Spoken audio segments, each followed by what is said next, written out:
Wait to the talk? Yeah, it's like Alright, it's going. Alright. Hopefully I understand. Alan, are you gonna post this on LinkedIn? It's gonna be on your My brother wants to watch it, but he's in Melbourne. So it's making my life harder. Yeah, someone's here to make it right.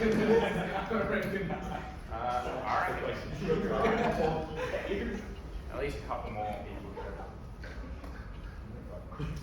Alright everyone, I'll get started. So, for those of you who don't know, my name's Alec El-Hindi. I just graduated my master's, which was in, I did my research in matroid theory, which is a combinatorial abstractification of graph theory.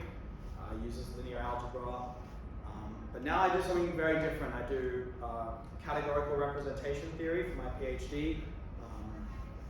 And you would expect I'd be talking about that, but no. Today I'll be talking about some measure theory stuff. So if you haven't seen measure theory before, I'm going to try and make it very accessible. Feel free to ask any questions whenever you want. So hopefully I clickbaited you with this title. I was going for like the Minecraft aesthetic, but like the Minecraft YouTube tutorial aesthetic. But yeah, it's not really going to have anything to do with that. So hopefully you enjoy maths enough to stay here. Okay, so I want to remind you firstly what Riemann integration is. So remember that if we have some function, the way we define Riemann integration, usually it's with the lower and upper sum, so that involves splitting our function into some amount of subintervals. Here there's 4 subintervals. The lower value gives you your lower sum along that rectangle. So for this red one here, that's the lower sum, where we've taken the lower function value and taken the area. And the blue one is the upper sum given by the upper function value. And these rectangles are meant to approximate your area under the function. But you can see it's kind of done a pretty shitty job at doing that, but the more subintervals we split it into, the closer it gets to the actual function value. And a function is Riemann integrable if you can take this lower and upper sum, which are always going to be smaller and bigger, and when you take the limit of the amount of subintervals, if they converge to be the same value, then it is Riemann integrable, and that is the Riemann integral. And so these are pretty nice functions that we can integrate, but what if I give you something not as nice? So this is, I'm going to use this notation, 1 subscript some set, and this is called an indicator function. It's just 1 along that set and 0 everywhere else. So you can think about this is the function which is 1 on every rational number and 0 on every irrational number. So it's going to have infinitely many points at 1, infinitely many at 0. Now, can we integrate this using Riemann integration? So naively, you could try and take the integral along this indicator function. Maybe you can split it up to be the sum over the indicator functions of just a singular point, and then try and swap that sum and that integral, and then the indicator function on a single point, we can just look at the integral over that single area, and the integral at some point is just 0. Okay, so naively we say the integral is 0, but what about, can we even do this? Like, is this allowed? Is this function even Riemann integrable? I haven't really used the definition at all to prove this, whether it is or not. Maybe someone can try to do that if they want, but it's kind of weird working with rectangles when you're working at only a single point. How do you assign a width to that? So what about if I look at the other indicator function, the one that's 1 on all the irrational numbers and 0 on all the rational numbers? Is the integral of this also 0? Can I apply the same argument to get this integral 0? If we naively do this, we sort of run into an issue, because then I've got the integral of the function 1 is 0, splitting them across these two. And clearly the area under the constant function 1 should not be 0. So I've definitely done something illegal here. What is it? At least one of these functions is not going to be Riemann integrable, but I'll talk about this a bit more later. So the idea of measure theory is to try and tackle some of these functions which we can't integrate normally. And so we can think about Riemann integration as assigning some set of volume of the interval. This is just a set of points which are between that function and the axes, and we're assigning it the volume of whatever our integral is.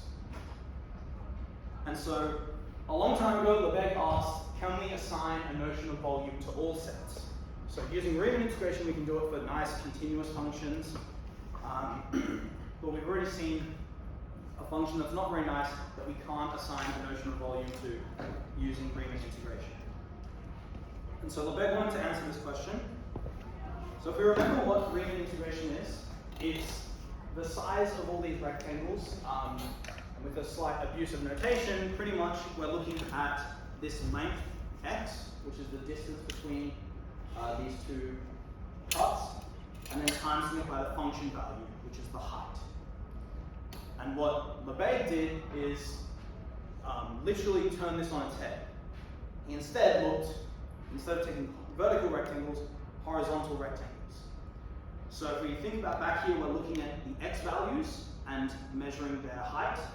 Now Lebesgue wants to look at the y values, which are up here, and then assigning some measure to this length.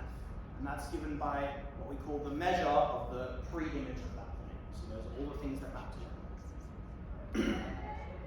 You don't need to worry too much about the rigor of this so far, just that Riemann integration likes vertical rectangles, Lebesgue uses horizontal rectangles. So when is this useful? We'll see in a second, in a certain case, that maybe this is a lot easier to run. Okay, so I'm going to define a measure. I'm going to try and do it a bit simply, but pretty much a measure is just some notion of volume that follows some rules that you would expect it to follow. So firstly, any subset should have non-negative measure or volume. So every subset's measure is at least 0. The empty set should have no measure. If it had some measure, then you could split it into 2 and double it. It wouldn't make sense. So again, something pretty standard that you would expect. And then finally, this one's a bit more complicated, this thing called countable subadditivity. So if you have a countable number of disjoint sets, you should be able to measure them individually and then sum them up. So if you think, if these are just intervals that go across infinitely long and they don't touch each other, you should be able to just measure each of those intervals and then add them up to get the measure of the entire. And these are our rules for a measure. They're very broad. They don't really give us any notion of how to actually measure something. And so Lebesgue invented a measure that was more useful for measuring the real numbers. It's called the Lebesgue measure. And it's defined, it's not the most intuitive way to define it, but the two sort of properties that it satisfies that I want you to think about is it also has the property that the measure of an interval is the end point minus the starting point. And secondly, it's translation invariant. So that means if you take some set here and shift it way over there, it should measure the same amount, whether it's shifted or not. And so these two properties also, with the three above, give you your Lebesgue measure. And this is enough to define Lebesgue's notion of integration. I won't go too much into how you define it. I mentioned before, you look at how this measure of the pre-image of the set.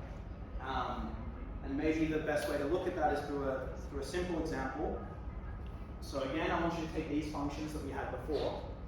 We couldn't really integrate them with Riemann integration. And you can think about this because there's infinitely many vertical rectangles. But now we only care about the pre-image of the outputs. And so the integral is, we look at each of the function outputs. So the first output is 0, and we look at the measure of the pre-image of 0. So all the points that get mapped to 0, which here is every irrational number. And then we add the second function value, which is 1, and take the measure of all the things that get mapped to 1. And so what gets mapped to 0? All the irrationals, and what gets mapped to 1? All the rationals. And so this is what our integral should be. The first term cancels, and it's just the measure of the rational numbers, and then we can apply countable subadditivity. These are just intervals of like the single point, and there's a countable number of them, so we can use countable subadditivity to bring that sum out. Again, like disjoint things, we can measure them each individually. And the measure of a to a using that formula for Lebesgue integration is just a minus a. And so it has a measure, or an integral of 0. So what about the second one? Well, the roles of 1 and 0 are just going to flip. And I'm kind of lying to you because technically this is not integrable, but if I restrict it to something smaller, it is. But pretty much it becomes the measure of the irrational numbers, which is the measure of R minus the measure of Q, and so we get infinity. So our notion of Riemann integration did not give this to be infinity, and the reason why is because you can't apply like countable subadditivity to this. But that being said, neither of these functions are Riemann integral. Okay, so it's very simple when you have like, so for example, when is it useful? When you have a finite number of outputs. So for something like a parabola, there's infinitely many outputs, maybe Lebesgue integration is not as useful, but for these like discontinuous functions with finite outputs, it gives you a lot easier way to integrate them. And in general, the Lebesgue measure and the, Lebesgue integral and the Riemann integral, they coincide. Okay, I'm going to give you a recap of measure theory in 30 seconds, probably more than 30 seconds. But I want to get through maybe some of the key points of why we care about measure theory and why it's useful. So the idea is that Riemann integration is shit. It doesn't give us a rigorous way of doing anything. There's no general way of knowing when we can do certain operations, and I'm going to tell you about those now. So a function is called integrable under the measure mu if the integral of the absolute value of that function is finite. So this is why I said I was slightly lying before, because if I take something, it shouldn't, the integral of something, it shouldn't be infinite, but it doesn't really matter. And again, I said Riemann integrable is like you want your lower and upper bounds to converge. Well, Lebesgue and Vitali in 1907 showed that a function's Riemann integrable on some compact interval, so that's a closed and bounded interval AB, if it is continuous almost everywhere. And almost everywhere just means it's continuous apart from a set of measure 0 under the Lebesgue measure. So that's like, you can remove countably many points, maybe more, and as long as it's continuous on those, then it is integrable. Okay, so the first big theorem, in my opinion, in measure theory that you learn, is this thing called the monotone convergence theorem, which this says if you have some sequence of functions which are increasing almost everywhere, so that means again, removing some measure 0 set, they're increasing on every other point, and they're all measurable functions, then one, they converge to some measurable function, and secondly, you can swap the order of integration and limits. So I didn't really say what a measurable function is, but it's like a bit weaker than an integrable function. Don't worry too much about it. But yeah, so the big theorem is that, the first one is that you can do this. So I'm going to talk about what these notions mean for Riemann integration in a second, whether we can even do these, but this is pretty powerful. You can, not only do you have convergence of your functions, but you can determine the integral based on the integral of the series. So the second one is called Fabini or Tonelli's theorem. It's pretty messy what I've written here, but let me try and explain it and maybe it'll make a lot more sense. So if you have some measurable function and your integral of the absolute value of that function with either order of integration, so this is integrating with respect to x first, then y, or with respect to y first, then x, or using the product measure, which I don't want to talk about, but it's also there. If any of those are finite, the absolute values of those, then the original function, you can swap the order of integration. So if you've done, I think I just finished teaching this in second year vector calculus. And you can do this in specific setting in Riemann integration, which I'll talk about in a second. But this gives you a set of rules when you can always do it, no matter what you're working with. No matter the function, or no matter the measure, or no matter the set? No matter the measure. Here it's only for real numbers, so you need to be working a measure over real numbers. But no matter the measure, you can do it. I think Fabini's theorem is slightly more general, but has a lot more conditions that we need to check. So this is, I think, is Tonelli's theorem, particularly, but it just says that as long as your function is measurable over the reals, and one of the integrals are finite, no matter the measure. Oh, sorry. I think it is with specifically the Lebesgue. The Lebesgue measure. Sorry. But there are theorems about. But yes, I think sorry. So Fabini's theorem you can do under any general measure. Fabini's theorem is for positive functions, but it doesn't need to have finite integral or something like that. Fabini's theorem is this theorem, but without the absolute values, but assuming the functions are positive. So it's basically a special case of Fabini's theorem. But I think there's also a condition about the sets that you can measure, and I don't think it requires Lebesgue measure. This is also a nitpick, but in the monotonic convergence theorem, it's important that the functions are uniformly bound below, such as usually. They're positive. Yeah. Usually it's assumed they're positive, or bigger than any constant is good enough. Okay, sure. Thanks, Tiernan. Okay, yeah. In this case, though, Lebesgue measure. But it doesn't matter. I guess it doesn't matter the dimension, and as long as your function is measurable, which is a very general condition under the Lebesgue measure. Most functions are measurable. Anyway, I don't want to get too stuck on this, but let me go back to my example before. So what was the issue with these two things? The issue is we cannot apply Tonelli's theorem. So swapping a summation and an integral is a specific case of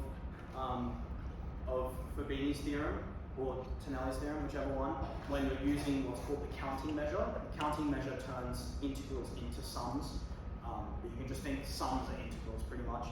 And the reason why is we swapped this sum and this, here, the sum and the integral in both steps. We can't do that. And I'll explain why in a second that this doesn't exist. But with the Lebesgue integral, we can. So that's why this was a perfectly valid operation. Or why these are the Lebesgue integral, not Riemann integral. Okay, so let's think about the monotone convergence theorem. For Lebesgue integration, any measure space, these work fine. The problem is the Riemann integral is not really defined by a measure. There's some that are similar, but not exactly precise. And so the notion of the monotone convergence theorem does not exist in Riemann integration. And I'm going to give you an example of why. So I'm going to slightly abuse notation a little bit, but I'm going to denote the sequence Fn to be the first n rational numbers, and there will be one there, and then,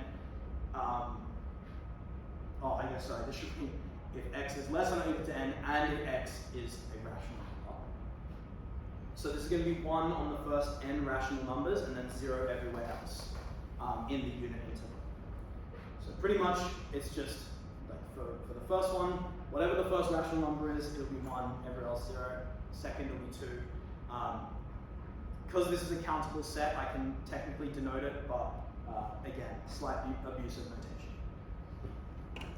Okay, so each of these are Riemann integrable. There's a finite number of points where it's 1, otherwise everywhere else is 0. And so each of these have Riemann integral 0. But this sequence converges to the indicator function on all the rational numbers between 0 and 1, which is not integrable. So the monotone convergence theorem fails here. Each of the components are measurable or integrable, but they converge to something which is not. And so we can't sub the limit and the integral. Okay, what about Fabini or Tonelli's theorem. So again, I just got done teaching this, and the way we taught it, which I think is one of the most general ways, is that the integrals can be swapped on some rectangle if the function is continuous on that rectangle.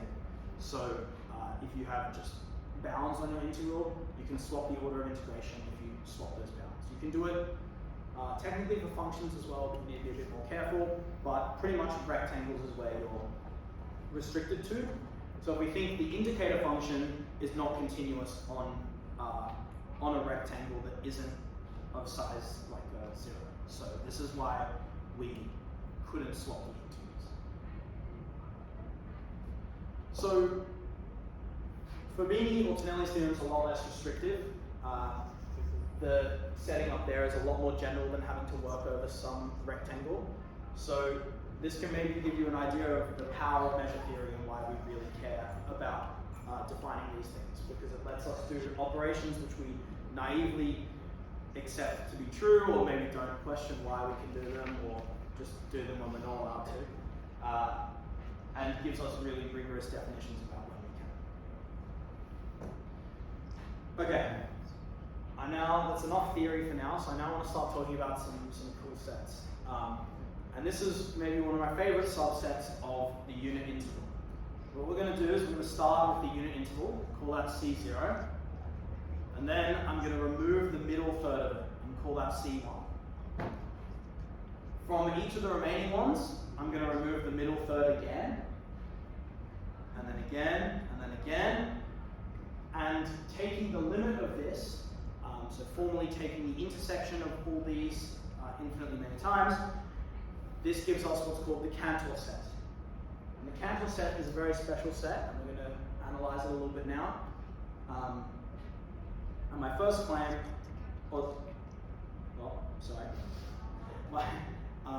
my first claim is that it is uncountable.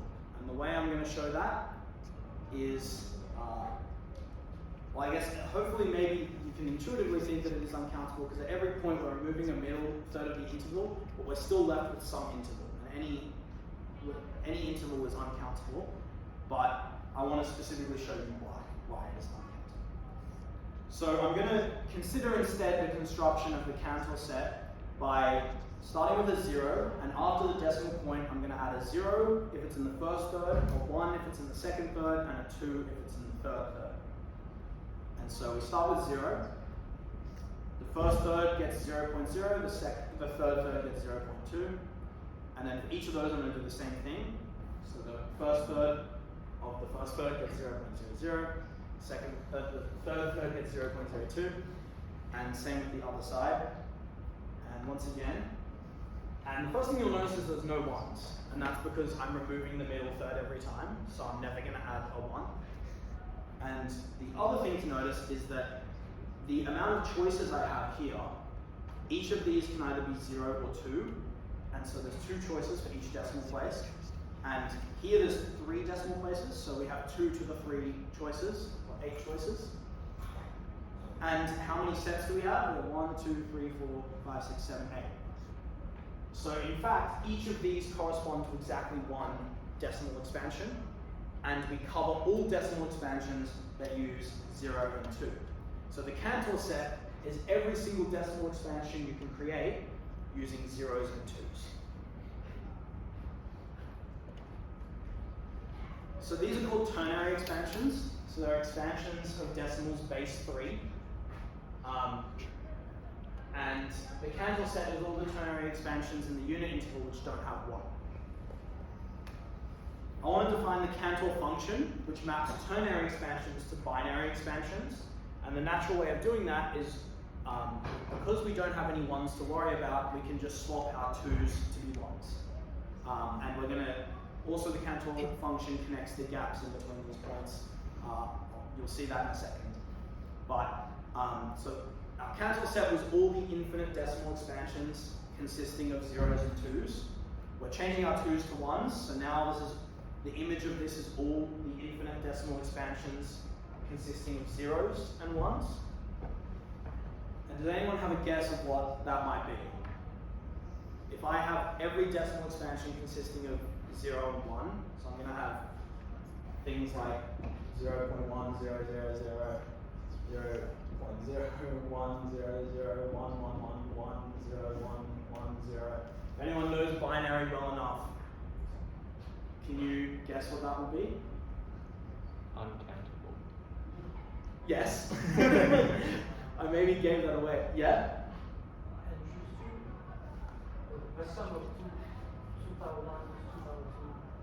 Yeah. So this is, you're going to get every single choice of like a half plus 1/4, so plus maybe, plus 1/8 maybe, so on.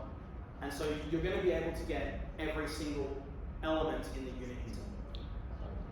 So if you choose, like for example, if you add up all of these, you take the sum of 1 on 2 to the n, this is 1, and then you can get every point in between through these decimal expansions. So the image of this Cantor set is all binary decimal expansions, which is the unit interval. Well, sorry, all binary is the unit interval. And so because the image of our Cantor set under this function is uncountable, the original set must be uncountable as well. Because you can't map a point to more than one, so we must have the size of our pre-image is at least the size of our image. Okay, so this is an uncountable set. And you might be wondering, why am I telling you about this set? Like, it's a pretty cool set, but what's the point? Well, earlier I showed you that if I have some countable set, it's going to have measure 0, because I can just use countable subadditivity and the measure of a point is 0. But this is now an uncountable set. Or maybe the question I want to ask is there an uncountable set with measure 0? Was this something that was just restricted to countability? And let's think about each of these. The measure of each of them at any point is 2 on 3 to the n, because, so firstly we start with 1 that has length 1. We remove the middle third, the remaining intervals each have a third, and so on and so forth. So at each step, it's going to be 2 on 3 to the n. And so when we take the limit of this, our Cantor set is going to have measure 0.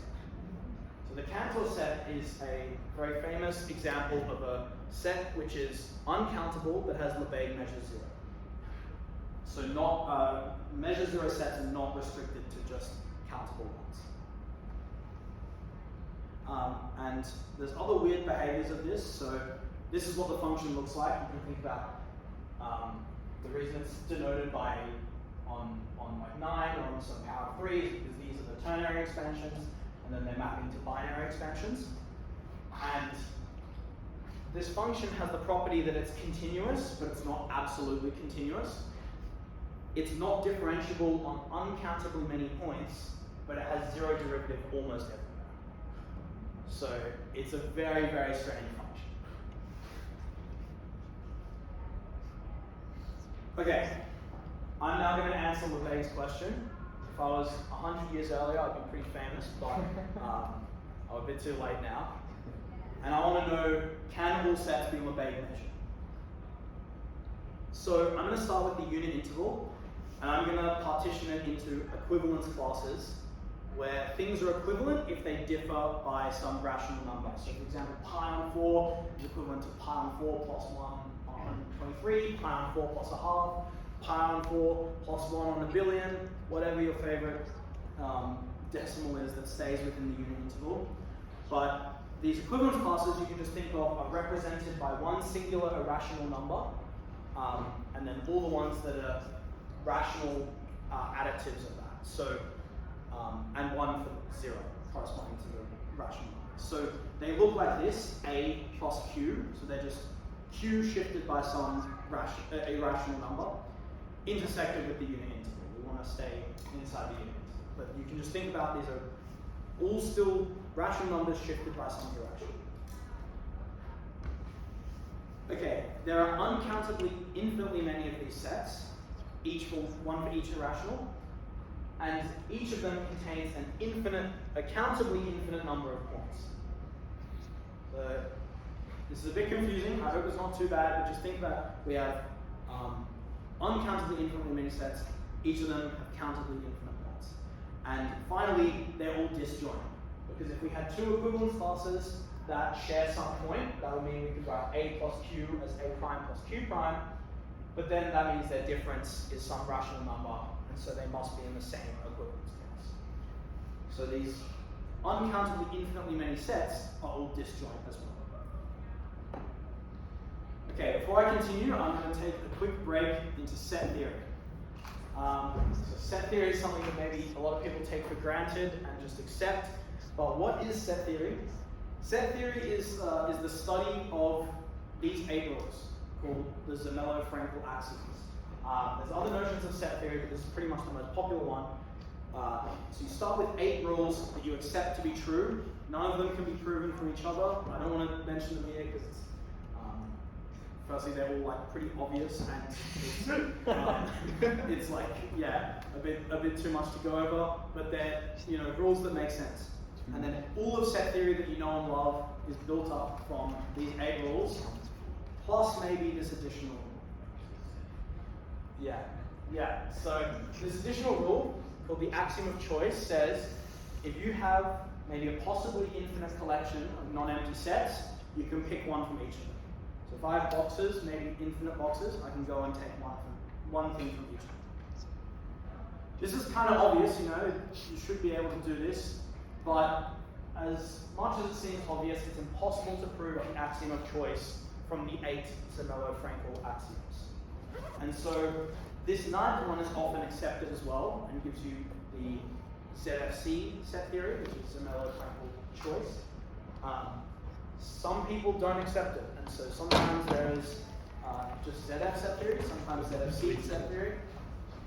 In measure theory, we accept the axiom of choice. You don't get very far if you don't accept it, and so we use ZFC set theory. So we're going to accept the axiom of choice, and we're now going to think about our uncountably infinite many equivalence classes.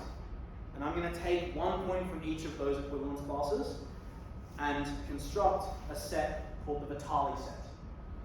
So this is now it's an uncountable set that contains, you can just think about the equivalence class representative. It's going to have one number corresponding to each irrational number. It's kind of like the unit interval, but not really.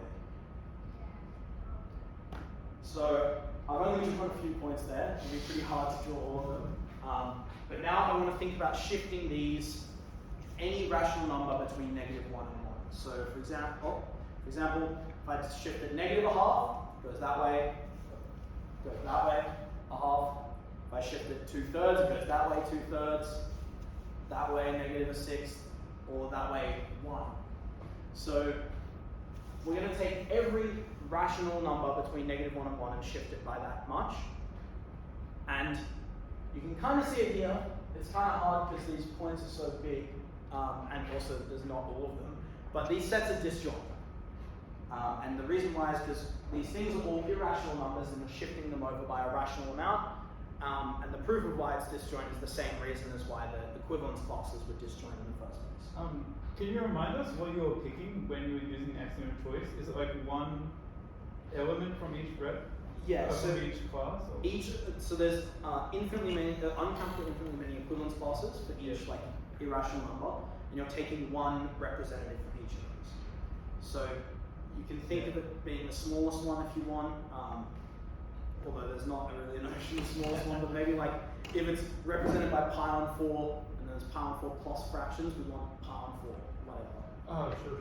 Yeah, we have every irrational, and for each irrational we have one representative, which is like one plus whatever one. So this set you can get back to every irrational number or rational number by adding some rational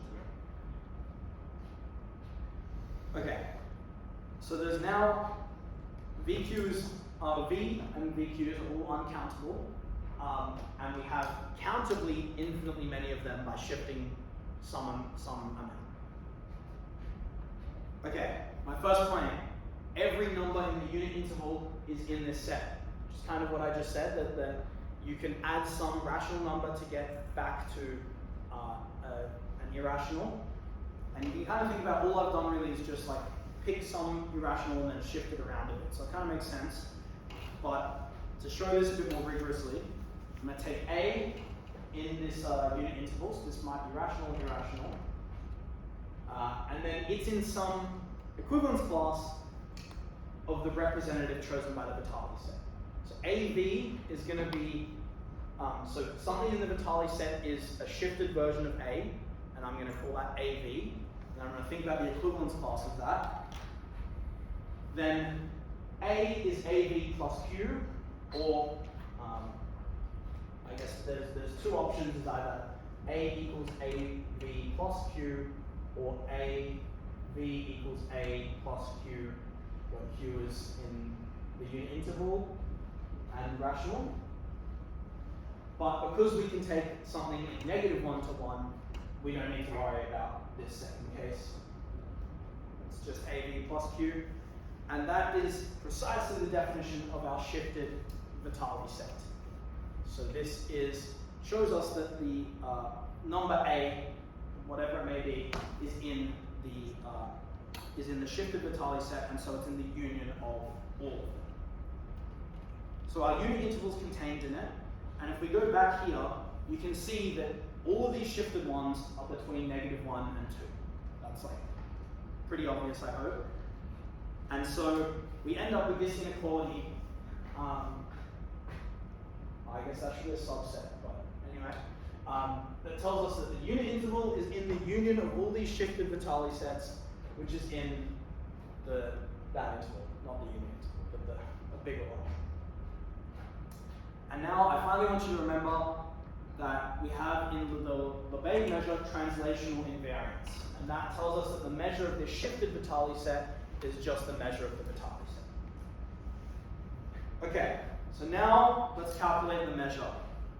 So using this inequality, if we apply the measure to it, it gives us a measure inequality, whatever the hell that means. The one on the left and the right are very easy to calculate. It's just 1 minus 0 and 2 minus -1.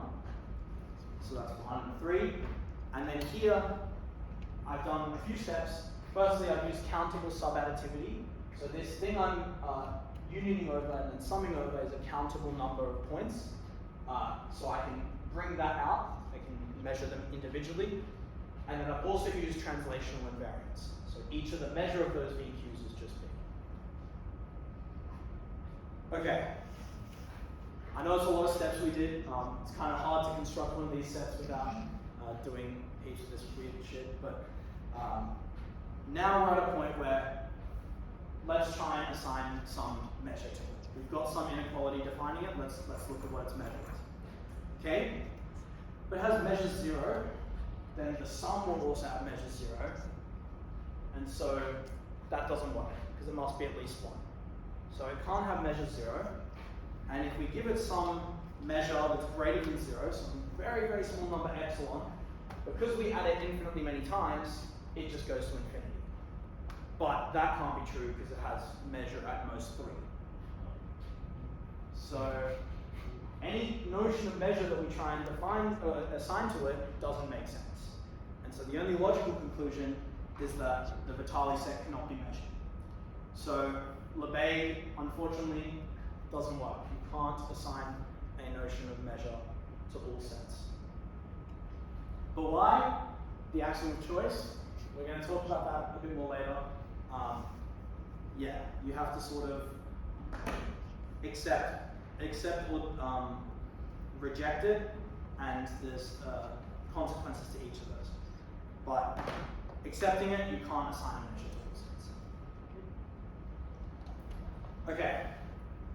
I'm going to talk about one more kind of set. This may be a bit easier or harder to understand, but I'm going to start with a bit of group theory. So, I don't know if anyone's seen, I know some of you have seen groups, but I don't know if everyone's seen groups before. But the way, I'm going to define what's called the free group. And we're going to start with some set S called the letters. And then the free group on S is all the sets of words that you can build from S and the inverse S. So this symbol S inverse is just a symbol such that S times S inverse is 1, the identity. So we also want to choose to write reduced words, meaning we apply this. So any point where you see S times S inverse, you cancel them. And then, so for example, the free group on A will have 1A, AA, infinitely many times. You're also going to have A inverse, A inverse, A inverse, A inverse, inverse, inverse, inverse, inverse, infinitely many times, so on. That one's pretty self-explanatory. So this is generated by one element and it gives you this infinite set. When you add in two elements, it gets a bit more complicated because you can create words infinitely many long, you can put in A or B infinitely many times, so you have a lot more choices. I like to think of that monkey in a typewriter thing that's going on with like, the monkey's only got the keys A and B, and it can type every word with A and B.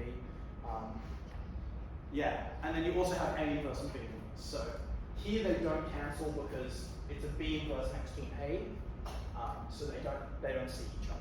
So you can have words with both A and B and A and B inverse. Okay, now I want to think about rotations of a sphere. So I'm going to say, take some sphere and rotate it by some amount x in the x direction, and rotate it by some amount y in the y direction. So these are just taking my sphere, rotating a bit this way and rotating it this way, and then the inverse operations will be the ones that undo that, so the rotation in the opposite way.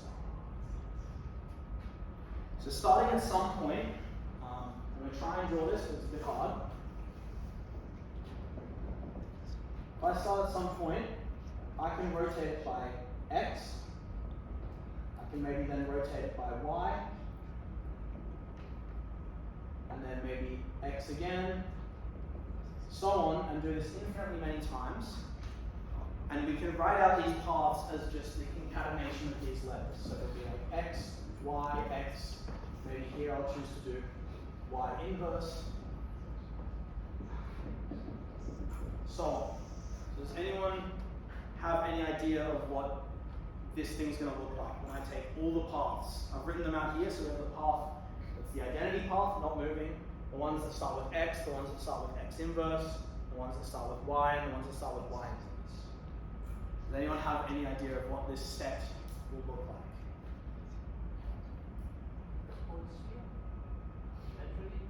Almost the whole sphere. So the issue is these are countable, right? We are taking countable combinations of these letters, but the sphere is uncountable, so you can't cover it all with just these rotations. Like for example, if whatever this rotation is x, if I take like pi on 4x, whatever that amount is, like over here somewhere, I'm not going to hit that. Let's think about what these words look like. I have all the words starting with x, all the words starting with x inverse, all the words starting with y and y inverse. This is the free group on x and y. And moreover, by choosing some specific irrational angle to rotate by, so I didn't really tell you what angle I was choosing, I just said we're rotating, you can make sure that these are all disjoint as well. So if I start by going x and then something, or y and then something, the paths are never going to cross. Or it's never going to land in the same. So this thing, I'm going to call an orbit of the point, and it's each of any point you take, the orbit is the free group on x and y. Now let's look at just part of this free group, the words that start with x. It's kind of like a quarter of it. And these have the letter x, has the words that start with x, the words that start with xy, and the words that start with xy inverse. There's not going to be ones that start with xx inverse because they're going to cancel and we don't allow that. And now I want to think what happens if we take this set and rotate it at the start by x inverse. Well, that's going to cancel all our x's in the front, and we're going to be left with the word 1, the words that start with y, the words that start with x, and the words that start with y inverse. And so this set is in bijection with x. So Sx is in bijection with x inverse Sx, which contains all the words starting with x, all the words starting with y, all the words starting with y inverse, and the identity. And so not only have we got a copy of Sx from Sx, we've got a copy of y, y inverse, all of those things. We've started duping stuff. This is a bit weird, you know? This doesn't really make sense that how we've started with Sx and we've ended up with more than that. And so we can do the same thing for the y's. And I'm going to write out this decomposition again. And we've got the x inverse Sx, which again, just think about that as Sx, is all of these things and then all of those things. And what is the difference between the first one and the free group? What are we missing? If we look at the union, what's the one thing that's missing from all of this? S of x inverse. Yes, S of x inverse. But we haven't used this orange part up here. So I'm going to add the orange part into here. And I'm going to add, similarly, S of y inverse, the green part into here. And that tells us that half of our decomposition gives us the free group, and the other half of our decomposition gives us another free group. We've turned one copy of the free group into two copies of the free group. Okay, so you brought up a good point earlier. Is this immediately the duplication of the sphere? No, because it's countable versus uncountable. Any orbit that we take is not going to cover the entire sphere. But we can take some point, look at its orbit, and we're going to denote that OP1, and we can duplicate all those points. We're fine with that. But there's still uncountably many once we remove that. But we can then take the sphere, remove that orbit, start again. We'll get a new orbit, remove that, start again. Do that uncountably infinitely many times, and we're going to get uncountably infinitely many sets. And eventually that will cover the whole sphere after uncountably infinitely many steps. So we can cover the sphere with uncountably infinitely many of these orbits. And does anyone want to maybe say why can we make this choice? So I've said I can choose these points from the sphere. How do I know I can? Is it just axiom of choice again? Yes. Yes. So with the axiom of choice, I can pick one point from the remaining infinite boxes, and I can do this. And so each of these orbits I can duplicate, and they cover the sphere. So I can decompose it into these orbits, duplicate the sphere, and put it back together. And I've shown that from a sphere you can get two spheres, you can get infinitely many spheres. And spheres are hollow, but I can do the same argument with a ball by taking the ray from that point to the middle. So if I take whatever this point is and think of that, that'll give me the entire sphere. I guess, yeah, that's fine. So I can duplicate my diamonds, you know? Maybe those Minecraft tutorials back in like 2010 weren't lying to me. But obviously this is problematic. The problem is the axiom of choice. But is it really, if we accept the axiom of choice, which is widely accepted, are we really duplicating the sphere entirely? So this is called the Banach-Tarski paradox. I remember watching a video on this by Vsauce in year 10 or something like that. And I was like, damn, that's cool, but I didn't really understand it until I did measure theory and learned what was really happening here. It's also sometimes shown as like you can transform a P, like a really small ball, into a massive ball, but that's not the formulation I wanted to do. I kind of like this one a bit more. And so the question is, have we made infinite diamonds? Not really. So when we split the sphere into these uncountably infinitely many orbits, they are non-measurable sets. For the same reason as when we constructed the Vitali set, we can't assign any notion of volume to these. So we start with a sphere that has some volume, we split it up into things that have no volume, and then add them back. And so the two spheres we end up with, we can't have any notion of volume. And I really like this analogy when I wrote it. It's like you've turned a diamond into infinitely many, but when you log out, when you try and move them, when you try and craft with them, that stuff's going to vanish instantly. Your diamonds aren't real diamonds. You've in fact deleted your diamond. You know, you haven't really made it that far. But you can maybe take like a screenshot and send it to anyone else. But yeah, so the things you're left with are not measurable.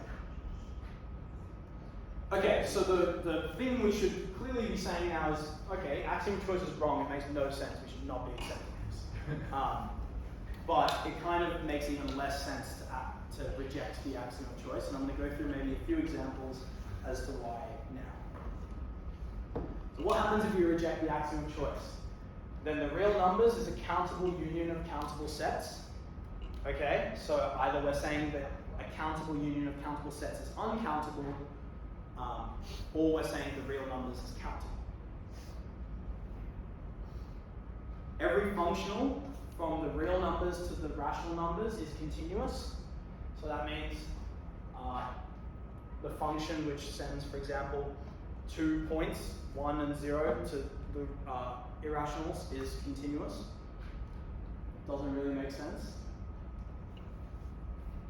The axiom of determinacy arises. So this is a bit complicated, but I'm going to try and break it down for you. So we're going to take some subset of n to the n. This is just infinite sequences, and the set can be possibly infinitely many infinite sequences. So these are just have infinite numbers, whatever, like infinite sequences of infinite numbers. And we're going to play a game where I pick a number, and then you pick a number, and then I pick a number, and then you pick a number, infinitely many times. And we're going to end up with some infinite sequence, so something in n to the n. And I win the game if the sequence is in our set A, and you win the game if it's not.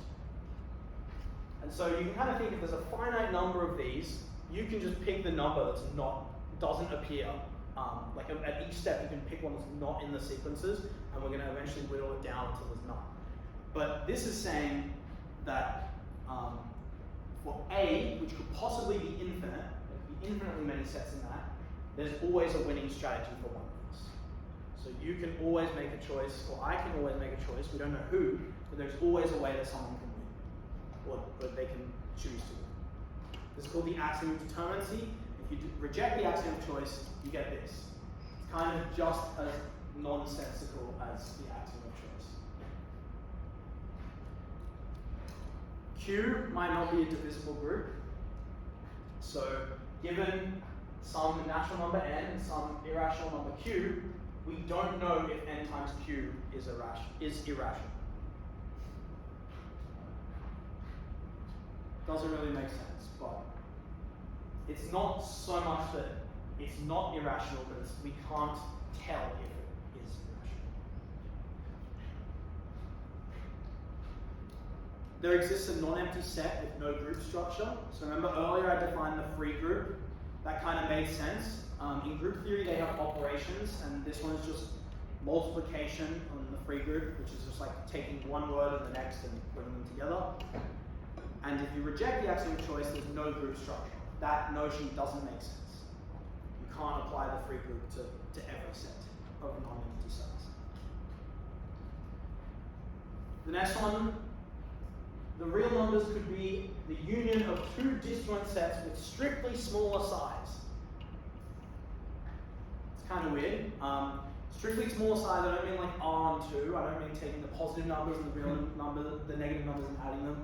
I mean like it's got strictly less than uncountable cardinality. So maybe another way to think about this is there is a surjective function from the real numbers to S, which has larger cardinality than the real numbers. So, for example, if this was like the natural numbers and the reals, it's saying that I can hit every real number with every natural number. But it's for the reals in some bigger settings. And finally, all subsets of the real numbers are Lebesgue measurable, which, that's what we said. The way we constructed a non-Lebesgue measurable set was by using the axiom of choice. So if we reject it, all sets are. And as a consequence, this is a set of ordinal size. I don't really want to get into what that is, but 2 to the omega, whatever this massive set is, we can split it into more than 2 to the omega sets, which are all disjoint and all have non-empty size. So we can take some set and split it into more than that set of non-empty size. So yeah, it kind of seems that we're screwed either way. Whether we accept the axiom of choice or whether we decline it, we end up with things that don't make sense. Most fields of mathematics choose to accept the axiom of choice, but it gives rise to these non-measurable sets. Okay, finally, I just want to end with maybe some reasons why you should study measure theory if you care about it. It allows you to calculate integrals which don't make sense in Riemann integration. So we saw the indicator function on the rationals. It formalizes our notion of volume and formalizes what operations you can do with integrals. So for example, swapping integration and Riemann integration, you can only do that on rectangles. Maybe more general cases, but it's like maybe, who knows. This formalizes it with Fabini and Tonelli's theorem. And bringing limits inside an integral. There's a stronger theorem than the monotone convergence theorem. It's called the dominated convergence theorem. It was too long to present here, but if you want to know what that is and when you can bring limits in, you can do measure theory, and then you'll see. Fourier analysis. So Fourier transforms are defined through measure theory, and they're incredibly important for signal processing and image storage. So when you go to Google and get an image, you're not actually looking at an image, kind of.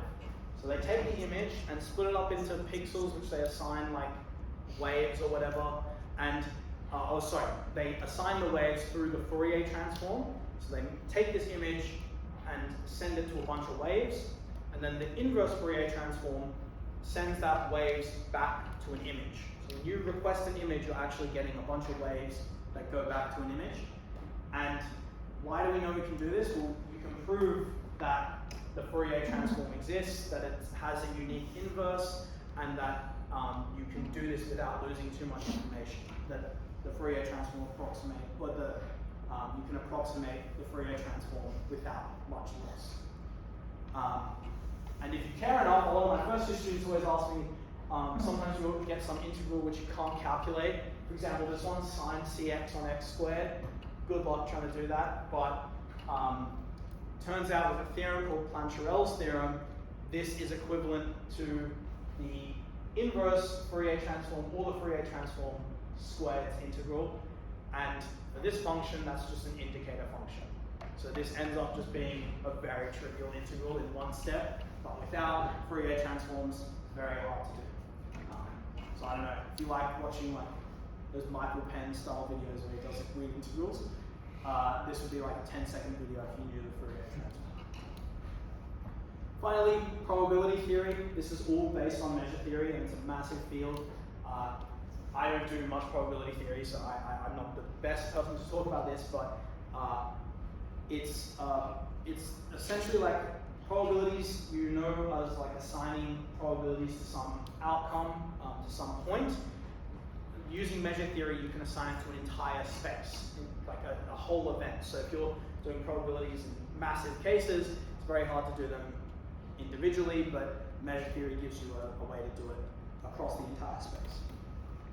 So there's lots of good reasons to do it. And finally, I just want to finish with this quote by Lebesgue about his integral. If you understood it or not, this kind of wraps it up. So he says, I have to pay a certain sum, which I've collected in my pocket. I take the bills and coins out of my pocket and give them to the creditor in the order I find them until I reach the total sum. This is Riemann's integral. But I could proceed differently. After I've taken all the money out of my pocket, I could split them into the order of bills and coins according to their identical values and pay the several lumps, one after the other, to the creditor. This is my integral. So you can think about, if I have to buy a house and I have a pocket full of 5-cent coins, doing Riemann's integral is going to suck because I'm taking one coin out each time. I've got like 1 billion of them. Lebesgue's integral says take all the coins out, they're all 5 cents, give them to you. But just as easily, you could go the other way where if I have 1 cent, 2 cent, 3 cent, 4 cent, 5 cent, all the way up until I can afford my house, doing Lebesgue's measure, I have to take them all out, check them each individually, make sure their values are different, and then give them one after another. Riemann just takes them one after another and gives it to the creditor. So they each have their own aspects where they're useful. This is just for the Lebesgue measure specifically. All of measure theory gives you a lot of general theory that you can apply to the Lebesgue measure and other measures. Probability measures are very reliant on this. And yeah, that's it. Thank you very much.